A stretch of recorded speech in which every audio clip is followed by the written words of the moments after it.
Boa noite. Boa noite. A Polícia do Rio investiga 2 suspeitos de participação no assassinato da vereadora Marielle e do motorista Anderson. Na América Central, uma estudante brasileira é metralhada por paramilitares na Nicarágua. Mortes provocadas por incêndios fora de controle levam a Grécia a pedir ajuda internacional.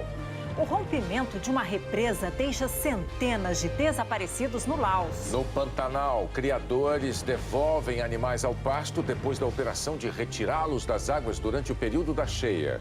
Um site americano sobre celebridades afirma que a cantora pop Demi Lovato foi internada aparentando overdose de drogas. Uma pesquisa mede a fatia do orçamento que as famílias brasileiras gastam com juros. A FIFA divulga a lista dos concorrentes ao prêmio de melhor jogador do ano. Os meninos jogadores da Tailândia raspam a cabeça para se tornarem noviços budistas. E uma série especial de reportagens mostra o presente e o futuro dos carros elétricos no Brasil e no mundo. Dentro de 1 minuto, no Jornal Nacional.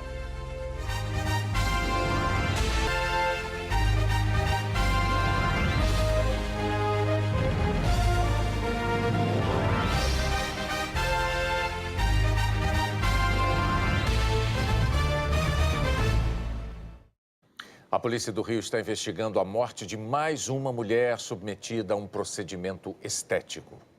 Adriana Ferreira Pinto tinha 41 anos e na semana passada foi submetida a uma lipoescultura.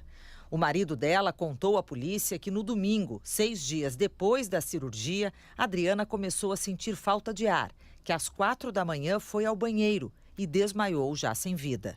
Ele disse ainda que a lipo foi feita no consultório da médica Geisa Leal Correia.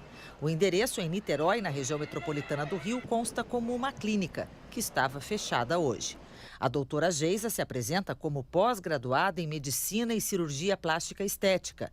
Mas o Conselho Federal de Medicina não reconhece a medicina estética como especialização, e sim a cirurgia plástica, que Geisa não tem autorização para fazer.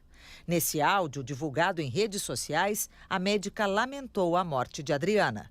Eu venho aqui hoje dar uma notícia muito chata, que em 23 anos de formada eu nunca tive. Eu fiz lipo de uma paciente na segunda-feira, dia 16.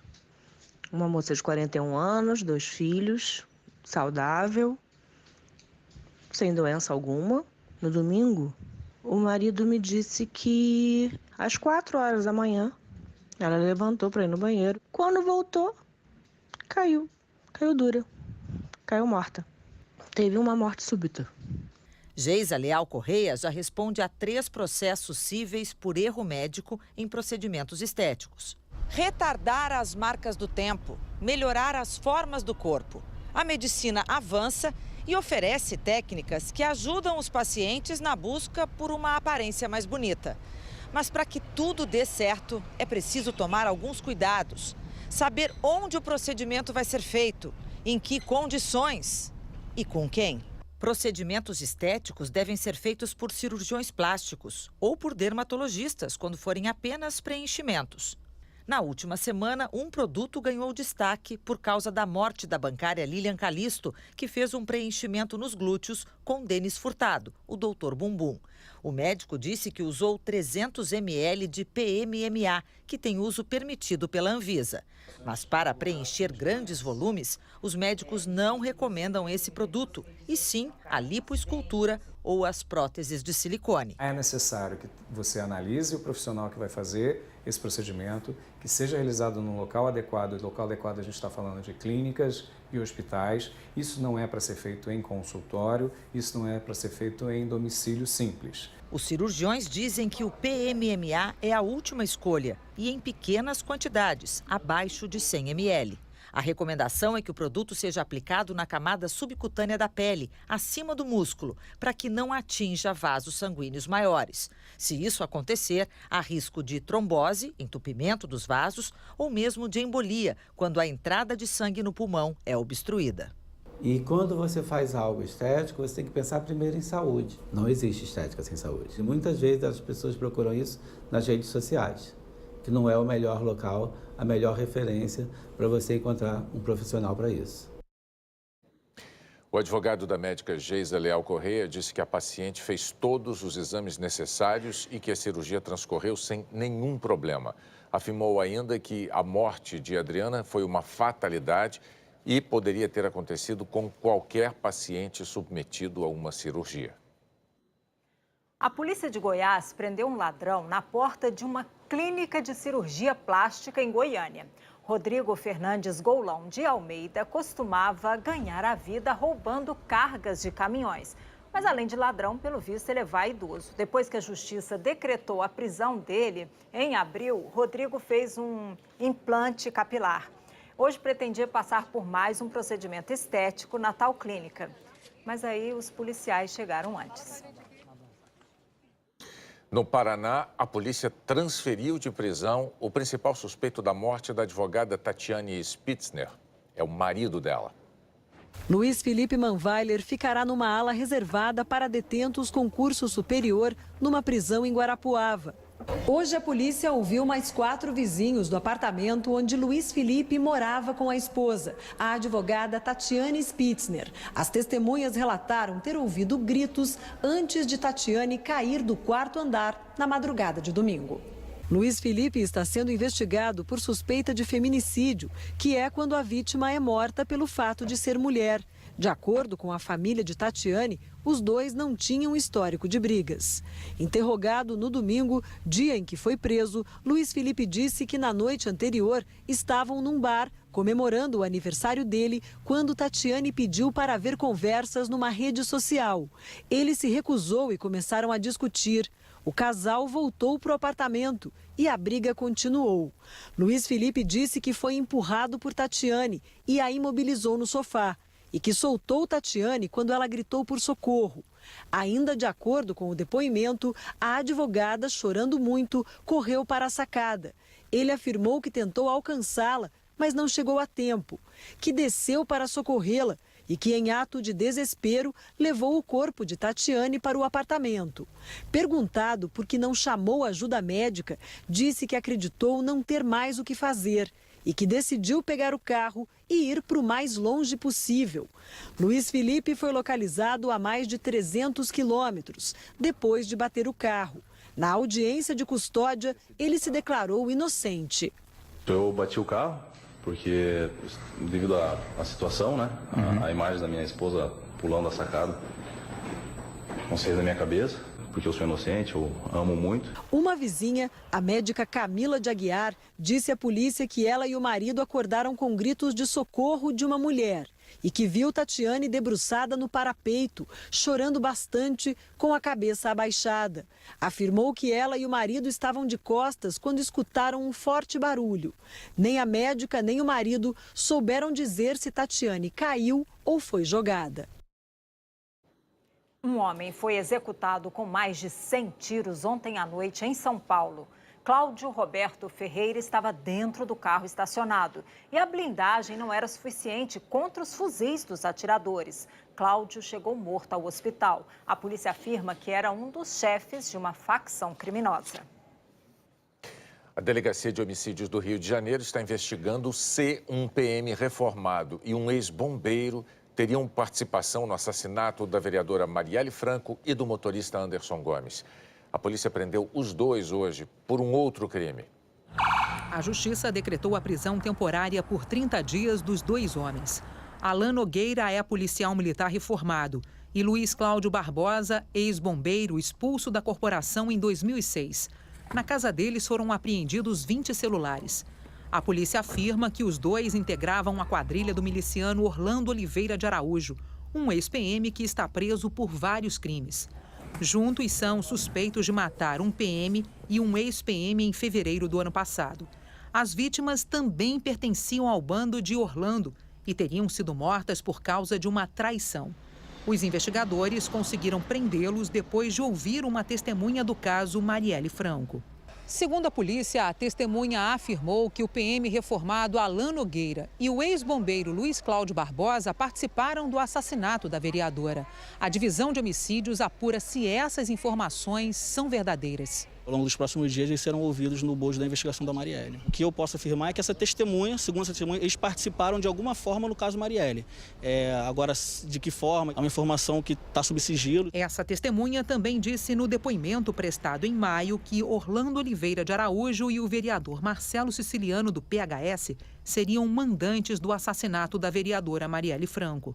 No mês passado, o miliciano foi transferido para uma penitenciária de segurança máxima fora do Rio. A testemunha é um policial militar que também pertencia à quadrilha de Orlando, mas saiu do grupo antes de acusar o antigo comparsa. A vereadora Marielle Franco e o motorista dela, Anderson Gomes, foram mortos na noite de 14 de março, há mais de 4 meses. Até agora não sabemos quem mandou matar, quem apertou o gatilho e por quê. O vereador Marcelo Siciliano nega a participação no crime. A polícia vai analisar os celulares apreendidos com os 2 homens presos hoje. Um site especializado em celebridades afirmou hoje que a cantora americana Demi Lovato teve uma overdose e foi hospitalizada. É o mesmo site que noticiou em primeira mão a morte de Michael Jackson 9 anos atrás. O correspondente Felipe Santana tem as informações ao vivo, ele está em Nova York. Boa noite, Felipe. Oi, Juliana, tudo bem? Boa noite para você e a todos. Olha só, a Demi Lovato foi levada de ambulância da casa dela em Los Angeles, na Califórnia, para um hospital. Foi às 11h40 da manhã, hora local, 3h40 da tarde pelo horário de Brasília. Quem deu a notícia primeiro foi o site de celebridades TMZ. A cantora foi medicada com Narcan, que é um remédio para reverter os efeitos de uma overdose de drogas opioides, que são as derivadas do ópio como a heroína e a morfina. Hoje, Demi Lovato tem 25 anos. Quando ela tinha 21, eu a entrevistei para o Fantástico. E já lá ela falou muito sobre a luta que trava contra a depressão, o abuso de drogas e distúrbios alimentares. Nessa época ela estava lançando o 4º álbum. Ela é muito popular entre o público mais jovem e disse que sentia a responsabilidade de ser um modelo a ser seguido. A popularidade da Demi Lovato começou quando ela ainda era criança. Ela trabalhava no seriado infantil Barney e Seus Amigos, que é muito conhecido aqui nos Estados Unidos e foi exportado para o mundo todo. Ela disse que sofria muito bullying na escola durante a adolescência e não sabia se era por causa do trabalho na TV. O que aconteceu é que teve que sair da escola e ser educada com um professor particular em casa. Aos 19 anos, se internou numa clínica de reabilitação. Em março desse ano, a Demi Lovato comemorou na internet o fato de que estava sóbria havia 6 anos, longe do álcool e das drogas. Em abril, ela iria ao Brasil, mas desmarcou alegando problemas de produção. Remarcou para novembro desse ano. Seria a 7ª vez da cantora no Brasil. Ela até já se apresentou no palco do Fantástico. Agora, em junho, ela lançou uma nova música que se chama exatamente Sóbria. A letra da música diz o seguinte, eu vou ler um pedacinho. Desculpe, mãe, eu não estou mais sóbria. Desculpe, pai, pelos drinks que derramei no chão. Para aqueles que nunca me deixaram, nós já estivemos nessa estrada. E continua. Desculpe estar nessa situação outra vez. Eu prometo que vou conseguir ajuda, não era minha intenção. Eu queria ser um exemplo, mas sou apenas humana. A última informação é que o quadro de saúde da cantora é estável. Bonner. A gente agradece a participação do Felipe, né, Juliana? E é uma história de cortar o coração, né? Todo mundo que tem filhos adolescentes sabe quem é Demi Lovato e a adoração que os adolescentes têm por ela é exatamente por essa história toda que o Felipe contou aqui, essa história de superação, o bullying, o problema com as drogas. Que ela saia dessa. No Sudeste Asiático, mais de 6.000 pessoas ficaram desabrigadas por causa do rompimento de uma represa na província de Atapu, no sul do Laos. As águas invadiram 6 aldeias. O governo não tem números oficiais, mas declarou que há muitos mortos e centenas de desaparecidos. A represa é parte de uma hidrelétrica em construção. A empresa que administra a barragem afirmou que a chuva forte provocou o rompimento. Subiu para 80 o número de mortos no Japão por causa do calor. Em parte do país, as temperaturas estão acima dos 40 graus há quase 2 semanas. O governo pediu que a população evite atividades ao ar livre. E na Europa, a Grécia pediu ajuda internacional para tentar controlar os incêndios que mataram 74 pessoas e feriram 180. Uma devastação que se tornou rapidamente um verdadeiro inferno. um dos piores incêndios florestais da história da Grécia moderna. A fumaça chegou a cobrir a Acrópole. A área mais atingida pelo fogo é a Pequena Mate, a apenas 40 quilômetros da capital, Atenas. O litoral é muito procurado no verão por causa das colônias de férias para crianças. Ali, no quintal de uma casa, foram encontrados os corpos carbonizados de 26 pessoas, a maioria turistas. Elas tentavam chegar até o mar, mas foram cercadas pelas chamas a apenas 15 metros da praia. Quem conseguiu chegar até a água fala de um resgate dramático. Nikos conta que as pessoas entraram no mar para fugir da fumaça, mas foram se afastando cada vez mais e ele viu gente puxada pela correnteza se afogando. Ele e outros sobreviventes foram socorridos por pescadores. Alguns moradores voltaram hoje para ver o que sobrou das casas. Este homem disse que, enquanto fugia, olhou para trás e viu um vizinho ser engolido pelo fogo. Mais de 1000 casas foram queimadas e muitos carros também.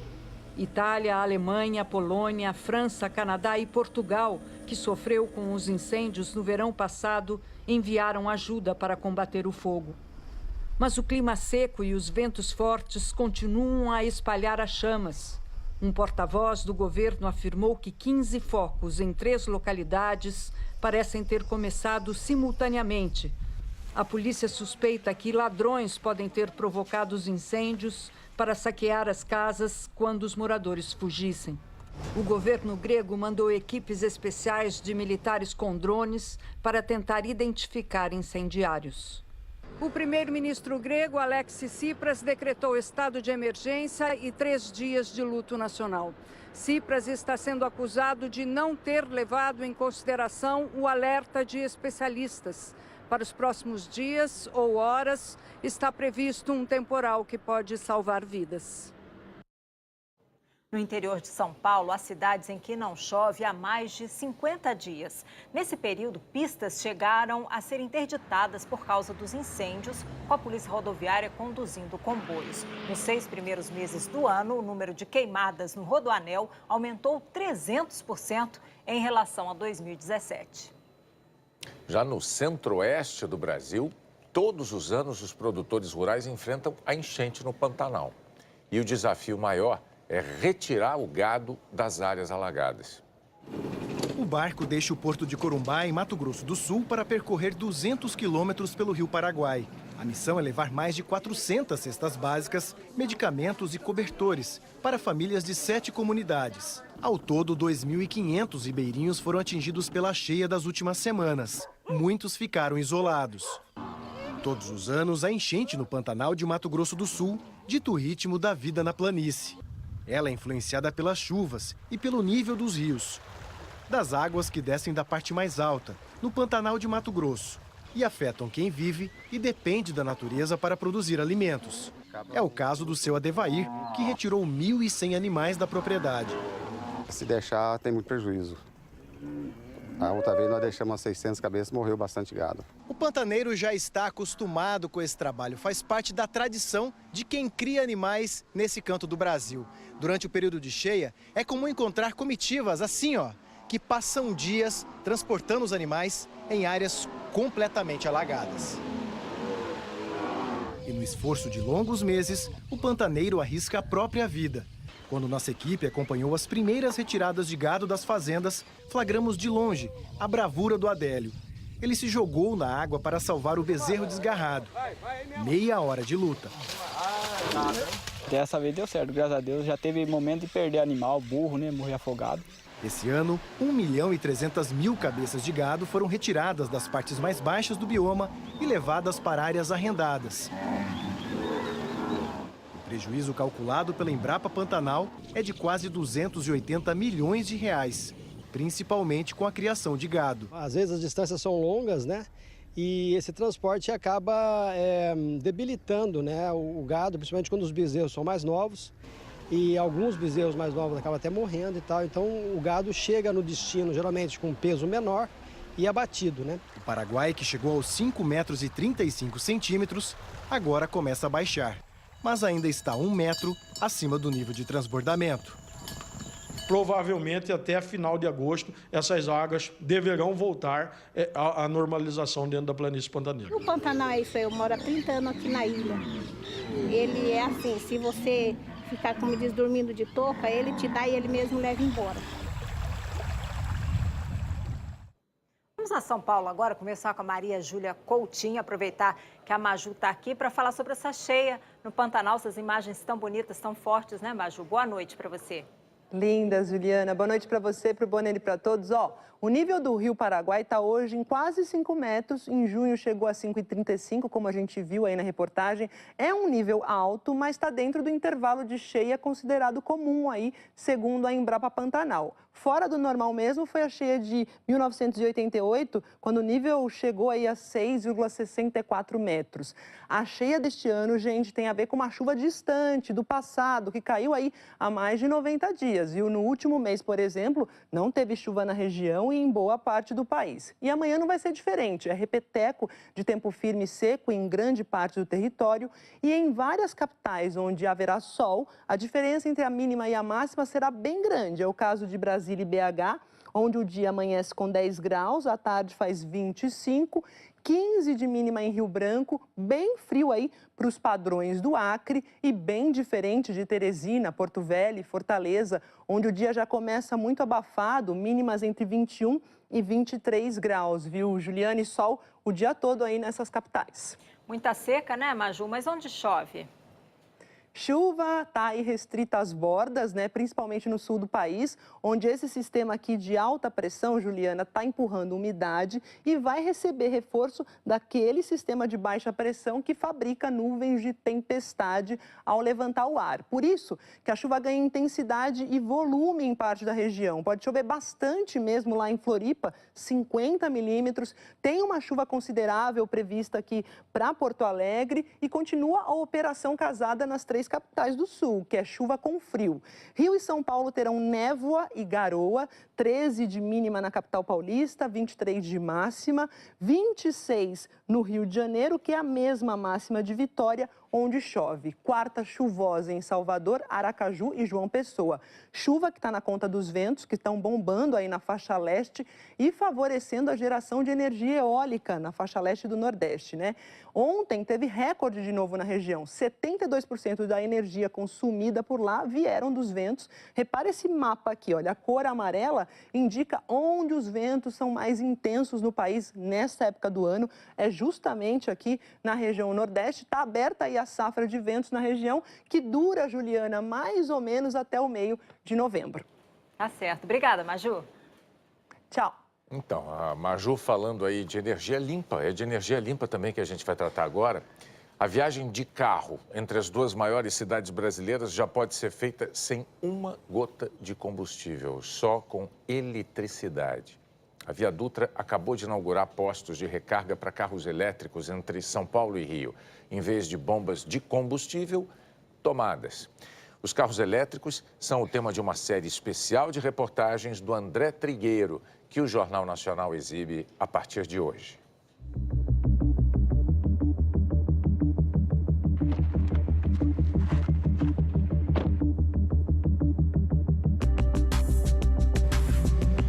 Imagina você dirigindo por aí um carro como esse, sem ruído, porque o motor é absolutamente silencioso, sem fumaça, porque não há queima de combustível. Alguém poderá dizer que esse é o carro do futuro. A verdade é que em vários lugares do mundo o futuro já chegou. E é isso que você vai acompanhar com a gente a partir de agora.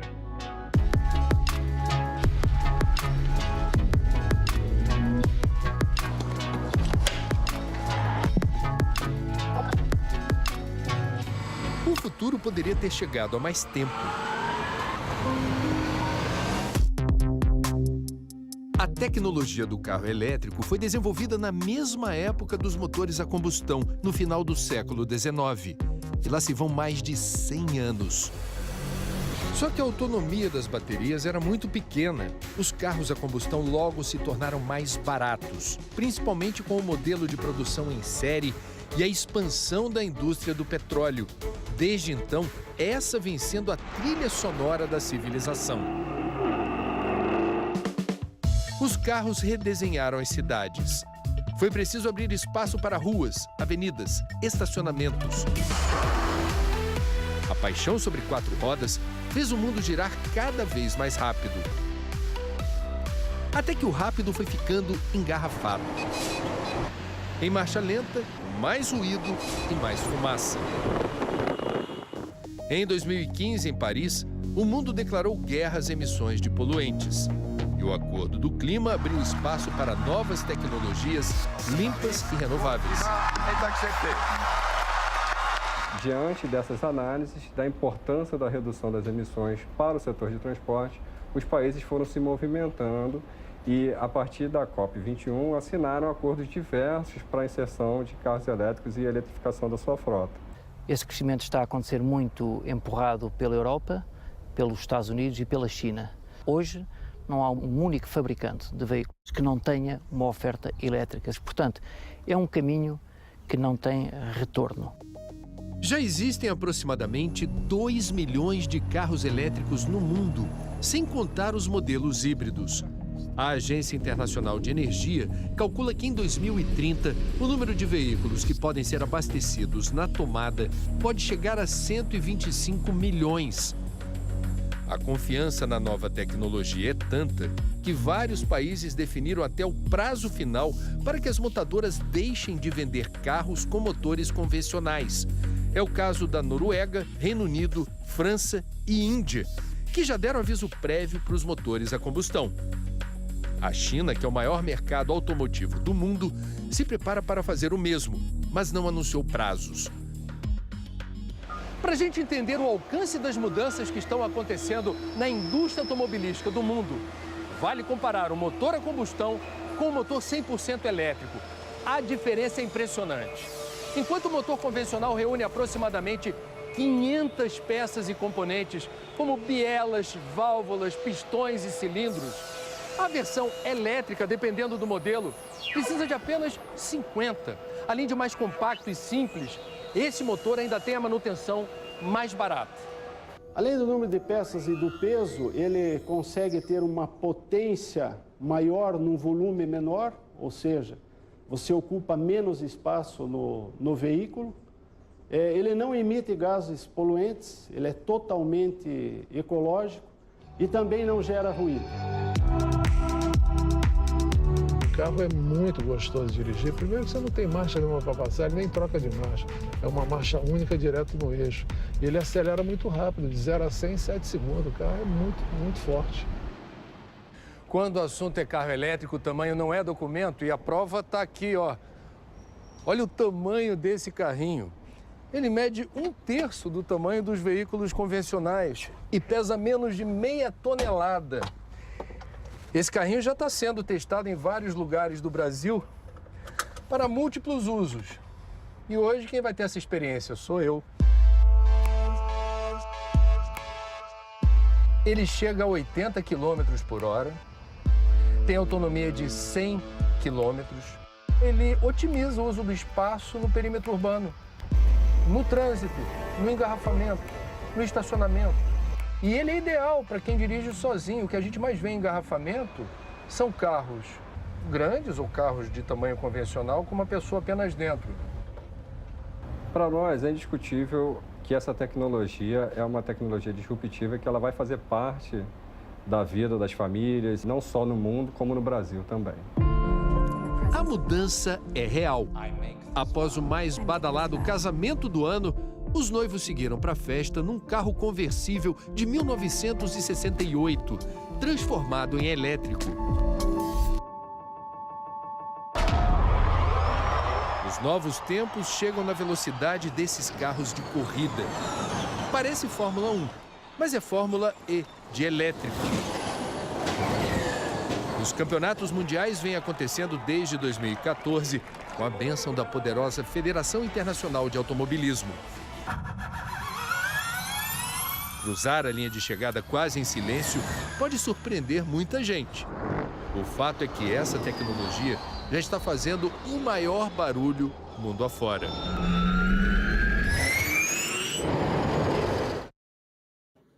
A seguir, o peso dos juros no orçamento das famílias. E a estudante brasileira metralhada na Nicarágua.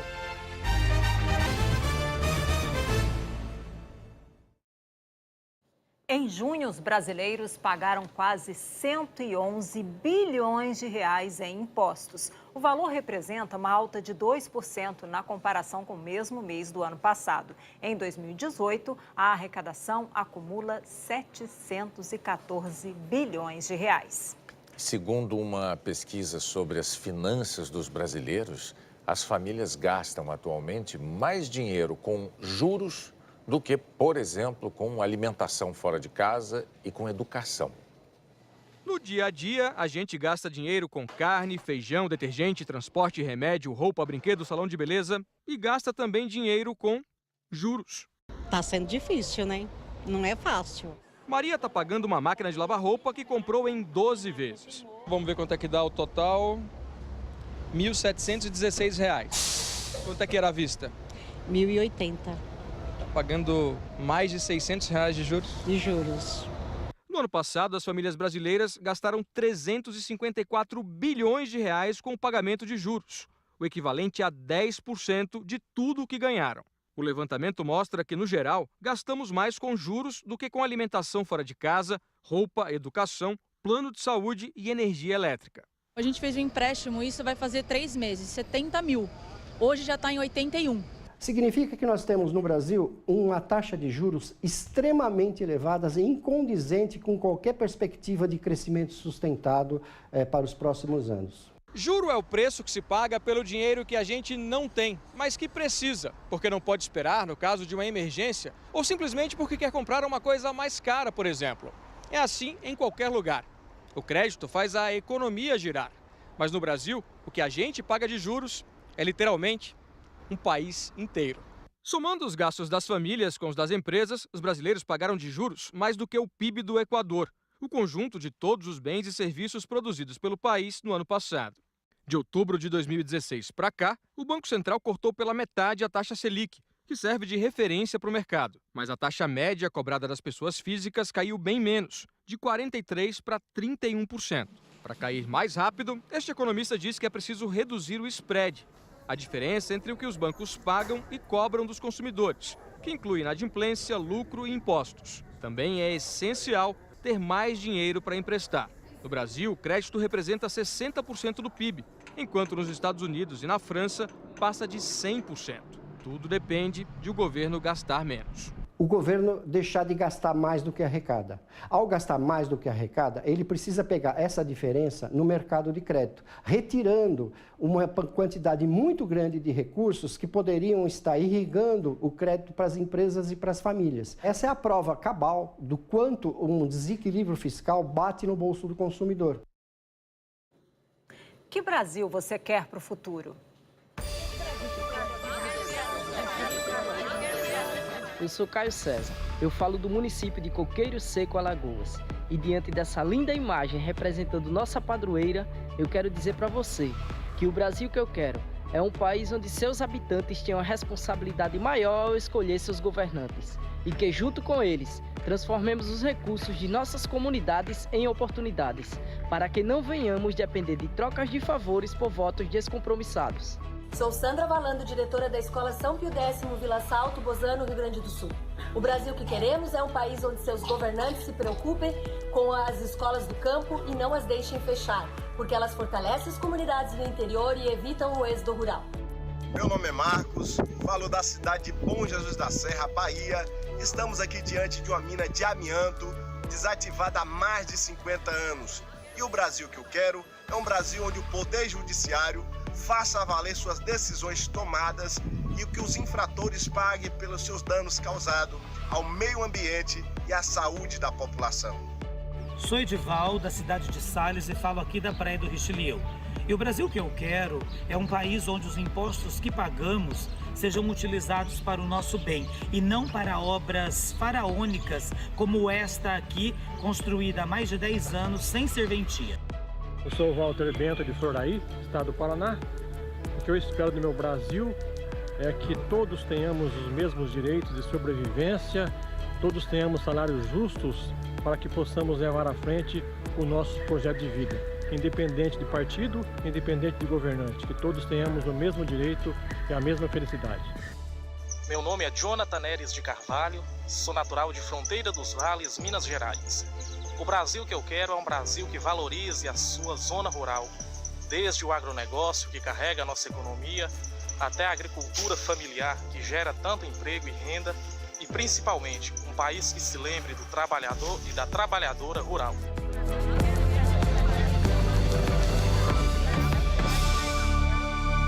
As mensagens do Brasil que eu quero estão no Globoplay, na página do JN e em g1.com.br/Brasil que eu quero, tudo junto. Manda seu vídeo pra gente. Uma estudante brasileira que morava na Nicarágua foi metralhada na capital, Manágua. O país está numa crise gravíssima em que o governo tem reprimido violentamente os protestos da oposição. A brasileira Rainéia Lima, de 31 anos, estava dirigindo para casa por volta das 11h30 da noite de ontem, quando o carro foi atingido por tiros. A estudante morreu 2 horas depois. Rainéia, que nasceu em Vitória do Santo Antão, em Pernambuco, se mudou para Manágua 5 anos atrás. Ela cursava o último ano de residência na Faculdade de Medicina, na Universidade Americana. A mãe, que mora em Garanhuns, disse que a filha planejava voltar ao Brasil no ano que vem, depois que terminasse os estudos. A gente combinou há uns 15 dias atrás, digo, olha filha, esse tempo todo que você está aí, eu longe de você, quando você voltar para o Brasil, a gente vai morar junto, eu quero terminar o resto da minha vida, minha velhice junto do seu lado, com você. Rainéia não participava dos protestos contra o presidente Daniel Ortega, que se espalharam pelo país desde abril. De acordo com a Associação Nicaragüense de Direitos Humanos, mais de 350 pessoas já morreram desde o início das manifestações. A maioria, estudantes. A oposição diz que eles foram vítimas de grupos paramilitares ligados ao partido do governo. O reitor da universidade onde Rainéia estudava, Ernesto Medina, culpou um desses grupos pela morte da brasileira. O professor Medina contou que uma testemunha viu homens encapuzados mandando que Rainéia parasse o carro. Mas a estudante não parou e eles atiraram. A Polícia Nacional da Nicarágua afirmou que está investigando o caso e que os tiros que atingiram a estudante foram disparados por um agente de segurança particular em circunstâncias não determinadas. Nós estamos cobrando do governo nicaragüense a apuração das responsabilidades pelo ocorrido e estamos também mobilizados para dar apoio à família e para lidar com essa situação trágica que ocorreu hoje na Nicarágua. Os protestos na Nicarágua começaram 3 meses atrás, quando o presidente Daniel Ortega anunciou um aumento nas contribuições para a Previdência. O governo reprimiu os manifestantes com violência e, apesar de Ortega voltar atrás, os protestos só aumentaram. Ortega acusa a oposição de organizar um golpe contra ele. Na semana passada, a Organização dos Estados Americanos, aqui em Washington, aprovou uma resolução pedindo que o presidente convoque novas eleições. Ontem, numa entrevista, Ortega voltou a dizer que não vai antecipar a votação que está prevista para 2021. Em Brasília, o Itamaraty chamou a embaixadora da Nicarágua, Lorena del Carmen Martínez, para dar explicações sobre a morte da brasileira. E o governo brasileiro mandou o embaixador na Nicarágua, Luiz Cláudio Gomes Santos, voltar para o Brasil. 130 venezuelanos foram levados hoje de Roraima para outros 3 estados e o Distrito Federal. Nazaré já estava em Cuiabá. Hoje recebeu mais um parente, o primo José. Ele é um dos 130 venezuelanos que deixaram Roraima para tentar uma vida melhor. 24 desembarcaram em Mato Grosso e dali o avião da FAB seguiu para Brasília. Esse é o 6º voo fazendo a distribuição de venezuelanos pelo país. O primeiro a aterrissar aqui em Brasília para o desembarque de 50 pessoas, das quais 20 crianças, entre elas 7 bebês. Um deles brasileiro, porque nasceu aqui. Héctor tem apenas 3 meses e veio com os pais. Outras 11 famílias seguiram juntas para o abrigo que foi preparado para recebê-las. Pelo menos no começo, esse será o novo lar de venezuelanos que pediram refúgio ou visto de residência. Eles foram vacinados, passaram por exames de saúde e estão com os documentos como CPF e carteira de trabalho. A transferência hoje terminou no início da noite, depois de passar por Rio e São Paulo. Já são 820 venezuelanos espalhados em abrigos pelo país. 287 em São Paulo, 86 no Rio de Janeiro, 119 em Mato Grosso, 165 no Amazonas, 69 em Pernambuco, 44 na Paraíba e 50 em Brasília. Na conta do governo, 110 mil venezuelanos entraram no Brasil nos últimos 3 anos, fugindo da crise política e social no país governado por Nicolás Maduro. A fome na Venezuela, hiperinflação, permanecem no Brasil mais de 50 mil, a maioria em Roraima. Segundo o governo, o processo de interiorização dos venezuelanos será permanente, mas depende da oferta de vagas de instituições de caridade. E o mundo começou essa terça-feira sob o impacto de uma informação dramática relativa a imigrantes. A de que os Estados Unidos deportaram mais de 460 imigrantes ilegais sozinhos, sem os filhos. O drama dos pais separados dos filhos na fronteira dos Estados Unidos com o México ganhou mais um requinte de crueldade. O governo Trump admitiu que o número alto desses pais, 1 em cada 5, foi deportado, enquanto os filhos permaneceram em abrigos nos Estados Unidos. No caso desses 463 imigrantes que foram mandados de volta aos países de origem, não há previsão para o reencontro com os filhos. A Justiça deu ao governo até quinta-feira para reunir todos os pais com seus filhos. Mas as autoridades pediram mais tempo e disseram que, nesse prazo, só conseguirão recompor metade das famílias. Advogados dos imigrantes separados dos filhos afirmam que muitos deles foram obrigados a aceitar a deportação imediata, com a promessa de que, assim, teriam os filhos de volta mais rapidamente. Mas, em vez disso, eles terão que enfrentar um longo processo burocrático para verem os filhos de novo. Desde junho, 879 famílias foram reunidas. Outros 538 pais devem ter os filhos de volta até quinta-feira.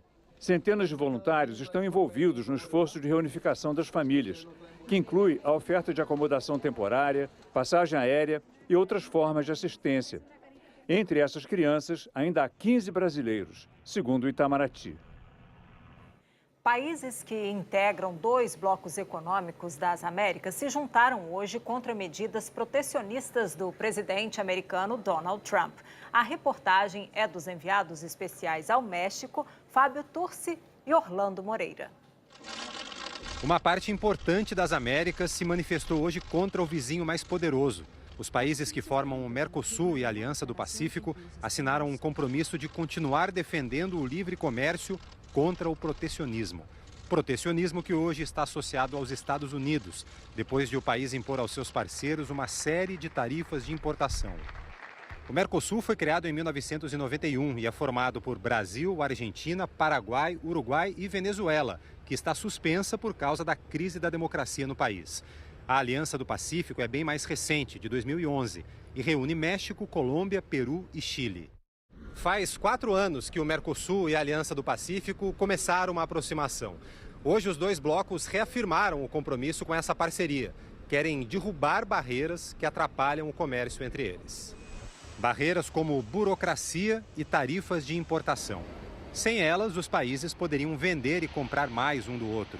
Hoje, a Aliança do Pacífico é responsável por quase metade das exportações da América Latina e Caribe. O Mercosul, pouco mais de 1/4. Além disso, a Aliança do Pacífico já conseguiu fechar mais acordos comerciais com outros países do que o Mercosul. O presidente mexicano, Enrique Peña Nieto, que presidiu a Aliança do Pacífico durante o encontro, disse: Juntos faremos mais por nossas sociedades. Michel Temer defendeu o livre comércio com a Aliança do Pacífico. Nós temos uma determinação constitucional, no artigo 4º da Constituição Federal, que diz que toda política pública brasileira tem que se direcionar no sentido de fazer uma aliança latino-americana de nações. E é o que nós estamos fazendo. Um levantamento da Confederação Nacional da Indústria mostra que, nos últimos 10 anos, o Brasil perdeu participação nas importações feitas por 3 dos 4 países da Aliança do Pacífico: México, Colômbia e Peru. Israel derrubou hoje um jato da Força Aérea da Síria. O primeiro-ministro Benjamin Netanyahu afirmou que o avião de guerra sobrevoou o espaço aéreo israelense nas colinas de Golã. O governo sírio disse que atacava terroristas e opositores em seu próprio território. Faz 3 dias, Israel coordenou uma operação humanitária pedida pelos Estados Unidos e por aliados para resgatar centenas de socorristas sírios. Os chamados capacetes brancos, ameaçados pela ditadura de Bashar al-Assad, foram conduzidos até a Jordânia. Imagens de satélite indicam que a Coreia do Norte começou a desmontar uma base de desenvolvimento de mísseis. Foi um dos pontos do acordo entre o ditador Kim Jong-un e o presidente americano Donald Trump em junho. O secretário de Estado americano, Mike Pompeo, disse que são só os primeiros passos para o desarmamento nuclear completo da Coreia do Norte. A seguir, os concorrentes ao prêmio da FIFA de melhor jogador do ano. E o time dos javalis selvagens seguindo os passos do budismo. A FIFA divulgou os finalistas da premiação dos melhores jogadores e técnicos da temporada. E adivinha quem apareceu de novo na lista? Marta foi indicada pela 14ª vez para o prêmio de melhor jogadora do mundo. Em 5 premiações, ela ficou com o troféu. Ainda no futebol feminino, a lista dos 10 melhores técnicos tem o nome do brasileiro Vadão. Entre os homens do futebol sul-americano não foi nada bem.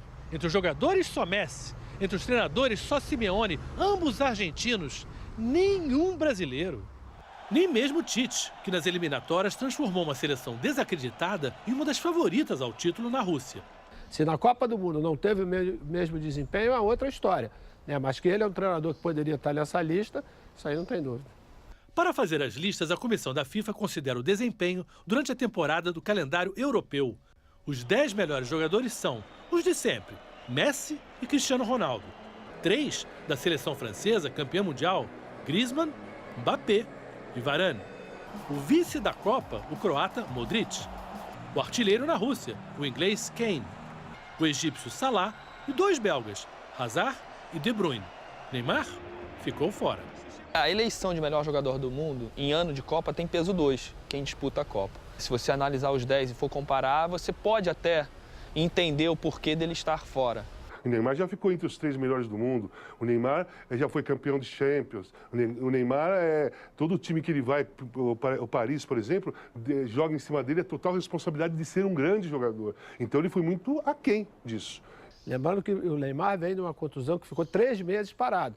Ele vai precisar fazer uma nova temporada agora, daquelas para ninguém botar defeito. Condições para ele, para fazer isso, acho que indiscutivelmente ele tem. Em 28 anos de premiação, essa foi apenas a 4ª vez sem nenhum brasileiro entre os 10 melhores. No início de setembro, a FIFA vai divulgar os 3 finalistas e, no fim do mês, os vencedores. A essa altura, Neymar já vai estar a todo vapor e com a motivação para retomar o lugar de destaque entre os melhores do mundo que ele ocupava desde 2013.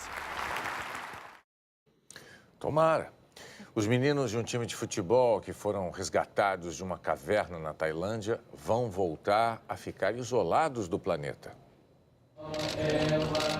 Abraçados pelo mundo, os meninos agora recebem o carinho da religião mais popular do país.